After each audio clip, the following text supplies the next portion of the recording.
¿Cómo están? Bienvenidos a Última Mirada. Vamos a hacer una diferencia con los programas anteriores porque hoy día vamos a tener a dos invitados en razón de que queremos conversar, entre otras cosas, con este último informe de Amnistía Internacional, con todo lo que está pasando en el mundo, y para eso estamos aquí con Rodrigo Bustos, quien es director ejecutivo de Amnistía Internacional en Chile, y por cierto, junto a Raúl Sor, como todos los jueves. Muchas gracias, Rodrigo. Hola, ¿cómo estás, Raúl? Hola, viejo. Muchas gracias por la invitación, Fernando. Hola, Raúl, un gusto. Bueno, nosotros con Raúl acá hablamos de los temas internacionales, pero todos los días de lunes a jueves, y probablemente, creo yo, Raúl, corrígeme si me equivoco, no había yo tenido nunca una experiencia de tanto tiempo, tantos meses, donde el tema internacional sea el mismo. Por ejemplo, lo que está pasando en Gaza y en Medio Oriente con Israel, Hamás y todo. A veces tú tocas un tema de esos, Rusia y Ucrania, por ejemplo, pero ni siquiera Rusia y Ucrania han tenido la frecuencia que han tenido los comentarios sobre lo que está pasando ahí. Y te quería preguntar, para que entremos en materia, ¿qué de novedoso tiene este informe que sacaron ustedes? Bueno, Fernando, lo que hemos hecho desde Amnistía Internacional ha sido documentar la ofensiva militar de Israel a partir de los ataques de Hamás del 7 de octubre del 2023 y con nuestro análisis jurídico, nuestra documentación que pudimos realizar, hemos llegado a la conclusión que Israel ha cometido al menos 3 actos prohibidos establecido en el artículo 2 de la Convención sobre el Genocidio de Naciones Unidas, Convención de 1948, y que lo ha hecho con la intención de destruir a todo o parte de un grupo de la población palestina presente en Gaza. Esa es nuestra conclusión, muy contundente, bien lapidaria. Sí, muy fuerte. Muy fuerte. Porque calificarle a alguien, o a un país en este caso, la intencionalidad de masacrar a gente es una cosa mayor. Así es. Sin lugar a duda es una conclusión muy fuerte, muy dura, pero es la conclusión a la que hemos llegado a nuestro juicio de manera muy evidente, muy clara, al analizar todos los hechos, todo lo que hemos podido documentar. Ahí comentarles a ambos que nuestro informe se basa, por cierto, en entrevistas a más de 200 personas que son víctimas, sobrevivientes, funcionarios de Naciones Unidas, trabajadores de la salud, autoridades de la zona de Gaza y muchísimas otras personas. Tratamos de hablar con autoridades de Israel, pero no nos fue posible. Se basa también en el análisis de los bombardeos en Gaza, incluso con análisis de imágenes satelitales. Se fundamenta también en el análisis de más de 100 declaraciones de autoridades de Israel de alto rango o de videos de soldados de Israel que se encuentran en Gaza. O sea, hay una multiplicidad de documentos, de pruebas que a nuestro juicio hacen irrefutable esta conclusión. ¿Qué dices tú, Raúl? Bueno, la palabra clave cuando se habla de genocidio es justamente la intención. Porque hay muchas masacres, y no cabe duda de que lo que está ocurriendo en Gaza es una masacre. Estamos hablando de más de 45.000 muertes, es decir, es una situación del cual un porcentaje muy alto son mujeres y niños, pero la defensa de Israel es decir, sí, pero sabemos que los terroristas, digamos, en este caso Hamás, se esconden deliberadamente y interpretan estos daños, estas muertes como daño colateral. Entonces, mi pregunta es, ¿cómo el informe establece la intención? Que es lo que tú apuntaste. Creo que es lo esencial. Exactamente. ¿Cómo se establece eso? Se establece, primero que nada, por la magnitud de la muerte que ha causado esta ofensiva. Estamos hablando de, la cifra dicen 42.000, 45.000 personas muertas. 60% de esas personas muertas son niños, niñas, mujeres. Hay 97.000 personas heridas, muchas de extrema gravedad. Tenemos un 90% de personas desplazadas, 90% de personas desplazadas, algunas de ellas 10 veces. Una devastación de la infraestructura de Gaza sin precedentes. El 84% de la infraestructura sanitaria está destruida o dañada. Pero además, y ahí respondo más derechamente la pregunta sobre la intención, los ataques aéreos, que ya en los primeros meses Israel había hecho más de 10.000 ataques, han sido, de acuerdo a lo que hemos podido documentar, o deliberadamente indiscriminados, o sea, entendiendo que podían llegar a afectar por el alcance del bombardeo a población civil, o bien directamente hacia población civil. Hemos podido documentar una cantidad importante, y lo hemos analizado, se explica en el informe, de ataques que han ido dirigidos solo a población civil y que han afectado solo a población civil, donde no había ningún tipo de objetivo militar cerca.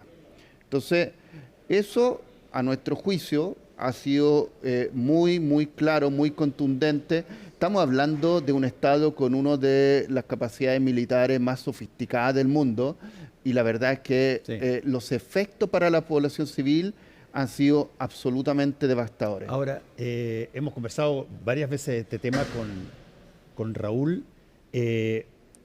A ver,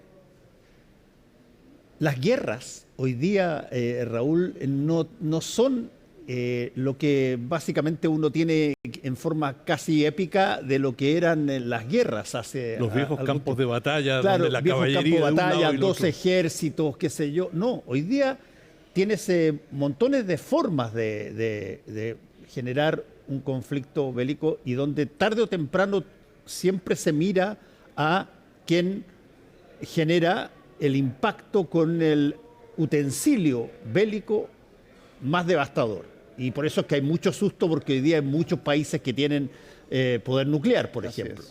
En el caso de Israel, ¿qué tanto sientes tú que lo que está informando Amnistía Internacional cala en la población israelí, para ser bueno, yo creo preciso? que la población israelí está totalmente polarizada, y digamos el asalto del 7 de octubre del año pasado, en el que digamos fueron asesinadas 1.200 personas y capturados Cientos de rehenes. cientos de rehenes. Esto generó un trauma muy profundo en la sociedad israelí y unificó a la población en términos de dar una respuesta devastadora.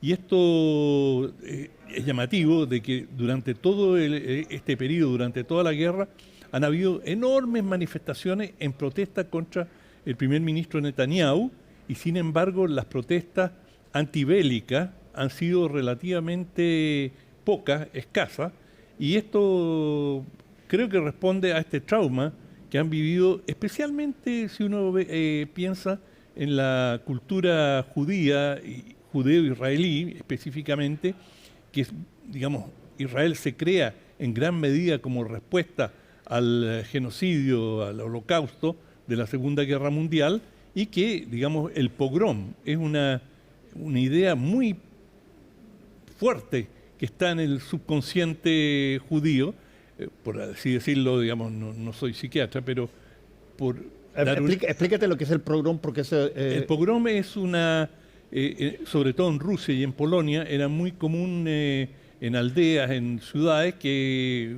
una masa se agitara con digamos, ideas antisemitas y fueran a asaltar los guetos, que eran los barrios donde estaba confinada la población judía.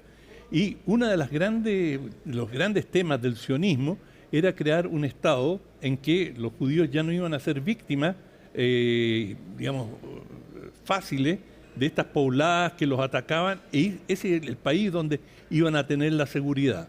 Bueno, dado el desarrollo histórico que ha tenido Israel, han tenido cualquier cosa menos seguridad, han tenido una guerra tras la otra, y este episodio del asalto por parte de Hamas y provocándole esta cantidad de muertes de niños, mujeres, es decir, de personas inocentes, no fue una confrontación militar, fue un asesinato de población civil.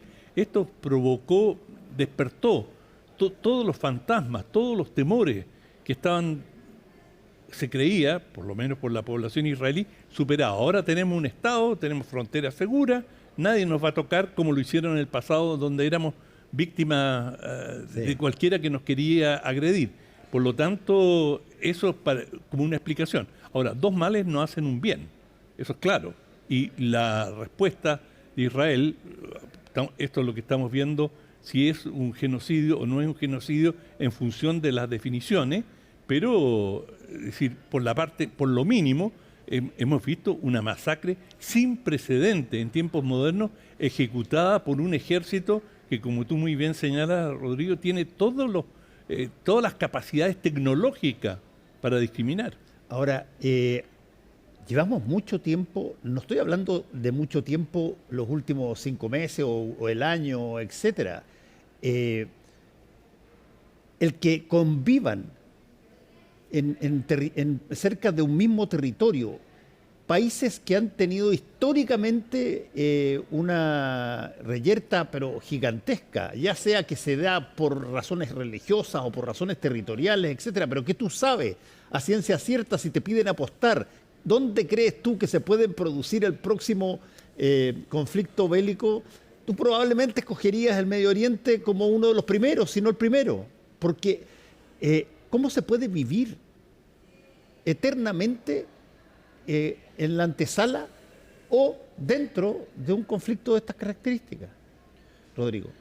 Sí, yo sobre eso, Fernando, te diría lo siguiente, porque efectivamente el 7 de octubre de 2023 surge en un contexto donde, como tú bien señalas, esto es un conflicto de décadas, y donde este año la Corte Internacional de Justicia y la Asamblea General de Naciones Unidas señalaron que hay una ocupación ilegal de hace décadas en los territorios palestinos ocupados.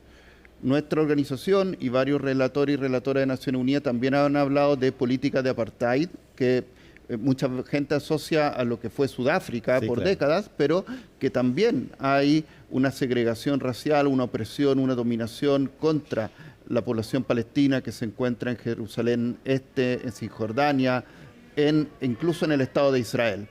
Hay un bloqueo de 17 años en las fronteras de Gaza y por lo tanto hay un contexto efectivamente que comenzaba, que era anterior al 7 de octubre. Sobre el 7 de octubre yo quiero ser también muy tajante, como lo dijo recién Raúl, lo que se produjo ahí fueron crímenes de lesa humanidad, crímenes de guerra, 1.200 personas asesinadas, cientos de personas que fueron secuestradas, muchas de las personas asesinadas, niños y niñas. En este caso por Hamás. Por Hamás y otros grupos armados palestinos. Muchas de las personas asesinadas, niños y niñas, o sea, población civil absolutamente. Y esos crímenes de guerra también están siendo investigados hoy día por la Corte Penal Internacional, que hace poco tiempo atrás dictó orden de detención contra Netanyahu, contra el ministro de Defensa del Estado de Israel y también contra un líder de Hamás, que la verdad no está claro si aún está vivo, pero también es contra él. Entonces, quiero ser tajante frente a eso, pero también ser muy tajante en el sentido que el pueblo de Palestina ha vivido mucho 7 de octubre en las últimas décadas y después del 7 de octubre de 2023. Estamos hablando de más de 40.000 personas muertas, de este nivel de devastación y, Fernando, de una retórica que nuestro informe se llama nos tratan como seres infrahumanos. El genocidio del Estado de Israel contra el pueblo palestino en Gaza, porque hay una retórica, una narrativa de las autoridades de Israel que trata justamente a la población palestina, no solo a Hamás o al grupo armado, sino a la población palestina en general como animales, como personas infrahumanas, como personas que merecen ser borradas del mapa. Ahora, esto es bien sorprendente cuando uno escucha determinadas cosas que provienen de voces que fueron tratadas prácticamente exactamente igual. Esto durante la Segunda Guerra Mundial. Las expresiones que se tenían para los judíos eran una cosa, pero barbárica. Y el exterminio ni hablar. Uno podría decir, mirando todo esto, a ver, ¿por qué nos decimos que avanzamos en civilización si este tipo de cosas pasan con básicamente las mismas tipos de insultos y motivaciones, pero con distintos lados. ¿Cuál es la lógica de todo eso? ¿Qué se aprende de haber sido víctima brutal? No tiene lógica, Fernando, en el sentido de que cada generación hace su propia experiencia y, digamos, si tú ves, digamos, a lo largo de la historia, han habido muchos genocidios. A mí me tocó investigar uno directamente, que es el genocidio armenio, que tuvo lugar en 1915, y fui invitado a Turquía a investigar si esto había ocurrido o no. Esto a propósito de un programa que hicimos juntos, sí, en que yo dije, hay dudas sobre esto, y la embajada turca me llamó y tuvimos una discusión y me invitaron. Y bueno, claro, cuando tú escuchas hablando con personas, en Turquía te decían, mira, si nosotros no queríamos exterminar a los armenios, estábamos en una situación de guerra, había hambre, también el pueblo turco sufría hambre, y tú comienzas a ver todas las condicionantes de cómo lo vieron los turcos. Y los turcos todavía hoy día, el Estado turco no reconoce que cometió un genocidio, pese a que Naciones Unidas y una serie de organismos internacionales no tienen ninguna duda al respecto. Sí. Yo creo que Israel está en un estado de negación en que digamos, cierran los ojos y prefieren no enfrentar la realidad tan brutal que están ocasionando cuando uno ve las imágenes de cómo han arrasado las ciudades, cómo campamentos en las condiciones más precarias, de familias que arrastran sus bienes de un lugar a otro, en una situación en que no hay agua, en que no hay todos los insumos fundamentales, en que hay hambre. Bueno, tú te preguntas, ¿esto es genocidio en el sentido de que tú quieres, si no necesariamente exterminar a esa población, les estás generando condiciones que hacen imposible la vida en Gaza? Convengamos también una cosa que es también paradójica, es otra paradoja. Hay pocos gobiernos más democráticos que Israel en el mundo. Votan, pero los israelitas votan, pero con una frecuencia impresionante. Escogen a sus autoridades, salen a la calle cuando no les gustan, como acaba de pasar también, justamente a propósito de todo esto. Y por lo tanto, ¿cuál es la voz de las distintas voces que hay adentro de Israel para enfrentar, entre otras cosas, una acusación como la que se plantea en el informe? Y déjame agregarte una pregunta a lo mismo.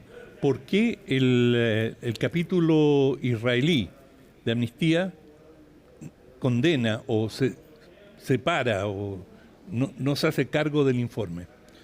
Sí, voy a partir por lo último, unir un poco las dos preguntas. Nosotros tenemos más de 80 oficinas a lo largo del mundo y otros equipos en otros países, y efectivamente en Amnistía Internacional Israel habían distintas voces. De hecho, el presidente de Amnistía Internacional Israel está absolutamente de acuerdo con las conclusiones de este informe. Pero hubo otra posición que finalmente fue predominante y por eso él renunció, que planteaba que aquí había crímenes de guerra, crímenes de lesa humanidad, pero que discutían la intención genocida. Ahora, nuestra posición como Amnistía Internacional a nivel global es absolutamente clara, contundente, de que aquí hay esa intención genocida por esta masividad en los actos, a una escala y a una rapidez sin precedentes. Y yo le hablaba antes de esta narrativa. Efectivamente, tú también me dices ahora, Fernando, ¿qué pasa con otras voces? Las voces uno ha visto muchas voces de organizaciones de comunidades judías contrarias al genocidio o a la masacre que está cometiendo el Estado de Israel, sobre todo fuera de Israel. En Estados Unidos, en Nueva York ha habido muchos actos, y en otras latitudes del mundo, acá en Chile también hay organizaciones judías que han cuestionado fuertemente lo que está haciendo el Estado de Israel. Yo por eso creo que es muy importante diferenciar, no hablar del pueblo judío, sino hablar de lo que está haciendo el Estado de Israel y sus autoridades. Y ahí yo, como refiriéndome a esta narrativa, quería leer para que quede muy claro lo que han dicho las autoridades de Israel, solamente un extracto de lo que planteó el ministro de Finanzas cuando se iba a realizar la ofensiva sobre Rafah. Yo me acuerdo, de hecho, que cuando se realizó esa ofensiva, ustedes tuvieron un programa también y abordaban la consecuencia que podía tener para la población en esa zona. ¿Qué dijo ese ministro como llamando a que se hiciera? Pidió explícitamente la destrucción de la ciudad, aludiendo a un conocido episodio bíblico de venganza absoluta, en el que se ordena destruir a una nación entera, el pueblo de Amalek. No hay que dejar el trabajo a medias, decía. Rafa, Deir, Al-Balá, Neuseirat, destrucción. Borrarás la memoria del pueblo de Amalek de debajo del cielo. Esa cita bíblica había sido usada por Netanyahu en octubre. El presidente de Israel habló también en octubre diciendo que aquí no había parte de la nación palestina que no fuera responsable. O sea, hay una narrativa, una retórica de borrar, de destruir al pueblo palestino en Gaza. Rodrigo, eso, y lo hemos conversado también con Raúl, eso pasa mucho cuando tú tienes países que obedecen a, por ejemplo, en este caso, a, de alguna manera, principios religiosos. La religión, con todo lo que en términos de su propia comunicación interna es probablemente muy amorosa y tiene que ver con la gente, pero con respecto a conflictos, yo dificulto que si es que tú buscas la historia de los conflictos bélicos, no encuentres como principal una de las tres primeras razones religiosas, siendo que son personas que individualmente, de acuerdo a qué sé yo, musulmán o judío o cristiano, se sienten dentro de su religión como personas que buscan el bien para los demás, etcétera, y sin embargo, cuando se chocan las religiones, es pero una canibalización gigantesca. Y por lo mismo, Fernando, cuando las máximas autoridades usan citas bíblicas como estas, saben o debieran saber qué efecto puede tener en los soldados que están en el campo de batalla. Por eso después hay decenas de videos que se citan en nuestro informe de soldados que estaban ahí en Gaza celebrando y mostrando cómo habían destruido una universidad, cómo habían destruido un lugar religioso, diciendo que ahí estaba, pero que ya no va a estar ese centro religioso, esa universidad. Es precisamente por esa retórica, esa narrativa, basada posiblemente en creencias religiosas, que han contribuido a instalar las autoridades de Israel.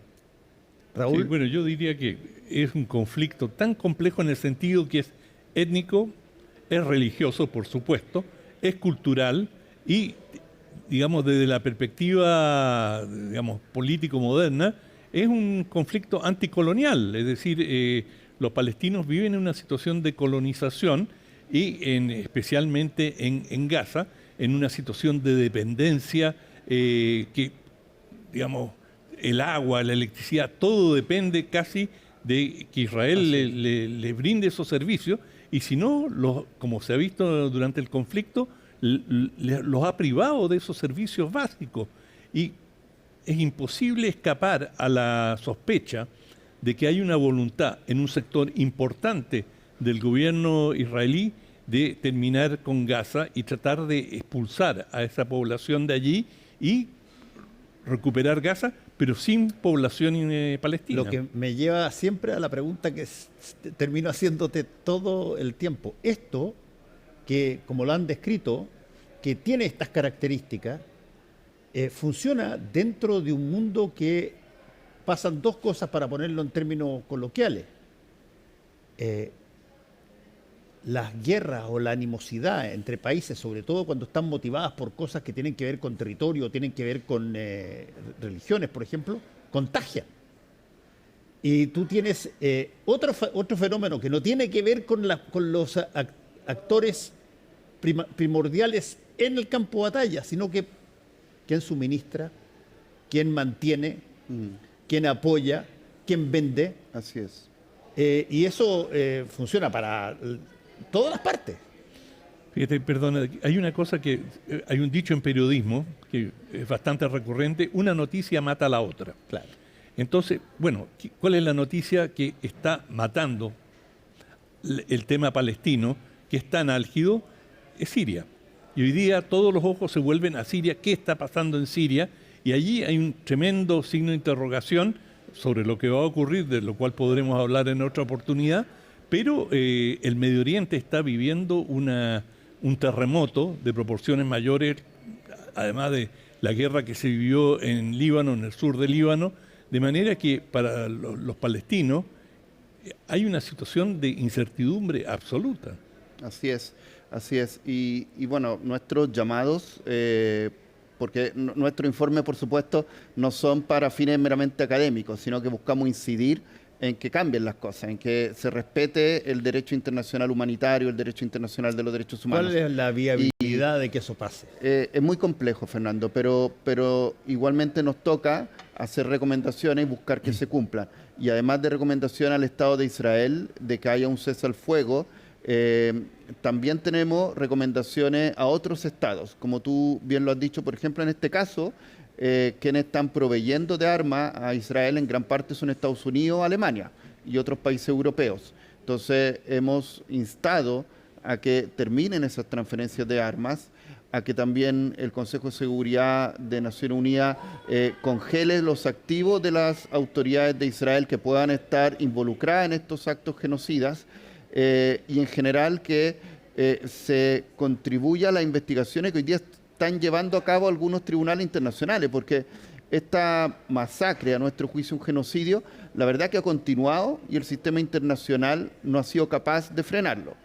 Pero la Corte Internacional de Justicia está llevando adelante una investigación, ha dicho que aquí habría en principio un genocidio, y la Corte Penal Internacional que estableció el Estatuto de Roma también está llevando adelante una investigación, en este caso por crímenes de guerra, y tiene órdenes de detención pendiente. Raúl, para terminar, tu palabra respecto a la semana pasada, ¿qué? Esta misma semana conversamos de esta opción que se apareció en el horizonte de poder haber un pequeño tregua o negociación. Yo supongo que todo eso se cayó al water de nuevo. No, yo creo que hay la posibilidad de que haya una tregua, especialmente en Gaza. Están más avanzadas las negociaciones y los rumores dicen que Estados Unidos se está jugando y que, digamos, el presidente Biden quiere dejarlo como su legado, que él logró detener el conflicto también en Gaza, pero hemos visto tantos intentos y se ha llegado tan cerca de un acuerdo y a última hora todo se ha ido al tacho. Bueno, muchas gracias Raúl, muchas gracias Rodrigo por estar con nosotros aquí tocando un tema que desgraciadamente lo estamos tocando hace tanto tiempo y que cada día que pasa parece que estuviera el tiempo congelado. Ojalá que tú tengas razón y haya alguna posibilidad de abrir esto de una manera novedosa. Muchas gracias a ambos. Bien por Amnistía de haber sacado este informe. Bien por Amnistía de sacar este informe y de entregar todos estos antecedentes para que el mundo se pueda formar una idea. Muy bien, muchas gracias. Muchas gracias a ambos. Nos vamos, tengan ustedes muy buenas noches. Nos encontramos muy tempranito mañana en CNN Chile Radio.